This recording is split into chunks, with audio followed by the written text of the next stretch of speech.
that which has been taught, then the teaching is no good. Okay? So what we would like to see is implementation, and it's, as far as I see it, it's a step forward.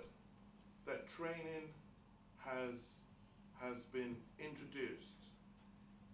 But now we want to go from the next step, from training to implementation. And then also the word will get out that they can't come to this house and misbehave. Because a lot of people come here with preconceived ideas. They've already prejudged what it's like when they come here. And then one of the things that frustrate people, a lot of people, is waiting. Okay? And also the way that they feel as though they're being treated. So, implementation.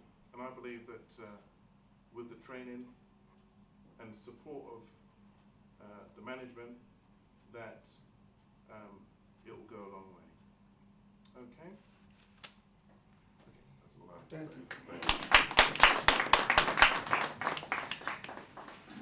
Thank you for your back on interactive section. Interactive section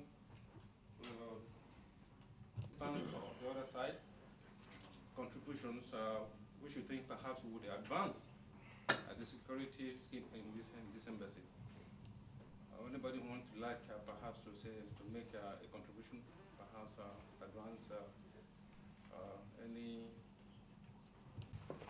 For this training, it has helped us, just like the acting high commissioner said before. Some of the things we've been doing that we didn't know that we were indirectly breaking the law, but we've been doing it in ignorance. This training has brought some of those things out, and we've gained a lot. But personally, I have, and I think I can speak on behalf of my other colleagues here.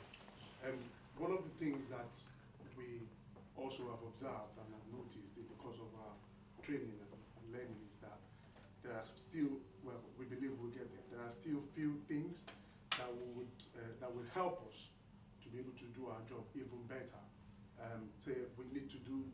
We've started with this training, but we think first aid training is also very important for us as security officer. I don't know if there's anybody trained in first aid in this organization. We've had situations downstairs with members of the public that have had injury. There was a lady who collapsed once because she had a phone call that her daughter is dead in Nigeria, and she came here to get a visa to go and see. So she needed to be ministered to immediately, so that our situations probably not degenerate or things like that.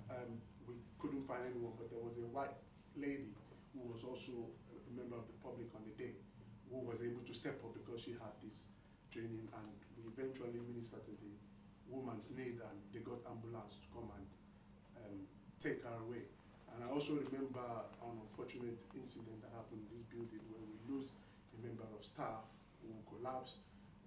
It took 15 minutes before the emergency service could come, and it was already late. We've learned through the course of the training that with the first aid knowledge, somebody can actually administer a CPR or a recovery procedure which can probably save the life of somebody. And also some of our colleagues who've been attacked in the front, we've had injured hand, injured leg, and things that we've gained from here will help us in the course of our duties and to be able to be improved and better commissioner and security officer. So I want to thank the management of this mission. So we want to say on behalf of my colleague, I want to say a big thank you to the management for the opportunity. Thank you. Security. And I'm also proud, so I've been given this opportunity to be here today. One of the things we've discovered during the course of the training is the importance of communication and perception. How do the public perceive the security here is very vital. How do you relate with them generates a feedback or a conclusion saying this person is perhaps good at what he does or not very good at what he does. So I'm very happy, to be a part of this training, that Your Excellency has given the opportunity to actually invest in this young gentleman here, to be be able to bring them up to standard. It is actually a great thing. It's a great pleasure. If you have had to pay for yourself to get trained, you would know what it is. But if you have the benefit of the commission actually doing this for you, then you should be very grateful and take this with all seriousness because it is important. You are the image yourself reflects and has direct impact upon yourself, the country, and where you work. So I really wanted to use this opportunity to say thank you to Your Excellency and all the ministers that have given us the opportunity to be involved in actually training, because training is quite vital. I mean, I've come from a military, I've been raised in a military family. I've also gone to a military secondary school, Air Force Military School, JAWS, and I've also studied, various degrees in the United Kingdom, and I understand the importance of communication and perception. So once again, I want to say thank you to Your Excellency and to the ministers and to you that have participated in this course. Thank you. Consultants and the media groups and distinguished ladies and gentlemen. Your Excellency, I want to use the opportunity to thank the mission for recognizing the need for this training and also the need for us to improve in our daily services in this mission. One thing, I've been in this job for 17 years. I've never had the opportunity to have any training. I've learned on the job. And thank God, in my time here, there wasn't any serious accident or any problem that put mission relation with the host country. One thing I want to appeal to the mission is for the mission to please implement some policies here. For example, as a commissioner, when you're trying to have access control, you need the policy and procedure in the board. If somebody comes, he say he wants to get in, he's so, he say this is the mission policy. You show him it's in the board. Or this is the instruction from the mission and this is what is required. So that will be a deterrent for that person. Even if he's trying to threaten you or abuse you, you see that it's clearly signposted there. And secondly, I also want to ask for the mission permission to also maybe delegate senior officers to be patrolling, especially the consular section, where we have problems. For us as a junior member of staff, there are things beyond us. And we need presence of senior officers, whereby if there's a problem, we can call upon them to arrest the situation before it escalates.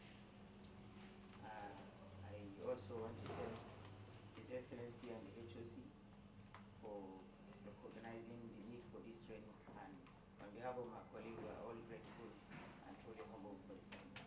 Thank you, sir.